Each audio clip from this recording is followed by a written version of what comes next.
దేవుని ప్రజలైన వారు వ్యక్తిత్వంలో పైన ఉండాలి, క్యారెక్టర్లో పైన ఉండాలి, ఆలోచన విధానంలో పైన ఉండాలి, పరిశుద్ధత, నీతి, యథార్థత, భక్తిలో, ప్రార్థనా జీవితంలో, అన్ని విషయాల్లో పైన ఉండాలి. మిగతా మనుషుల స్థాయి కంటే నీ స్థాయి ఉన్నతంగా ఉండాలి. అన్ని విషయాల్లో వాస్తవానికి చెప్పాలంటే అక్కడే నీ బలం ఉంది. నీ ప్రార్థనలో, నీ విశ్వాసంలో, నీ ఆత్మీయ జీవితంలోనే శత్రువులు, పాము లాంటి శత్రువులను ఓడించగలుగుతావు. ఎదురుగా పోరాడకండి, దేవుని సన్నిధిలో పోరాడండి.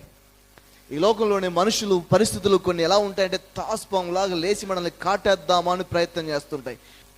విషయం లేని మనము విషమున్న దాంతో ఎలా పోరాడతామంటే దేవుని సన్నిధి ద్వారానే సాధ్యమవుతుంది. అందుకనే విశ్వాసులు పైకి ఎగరడం నేర్చుకోవాలి, పైన జీవించడం నేర్చుకోవాలి. పైన జీవించడంలోనే నీ విజయం ఆధారపడి ఉంది.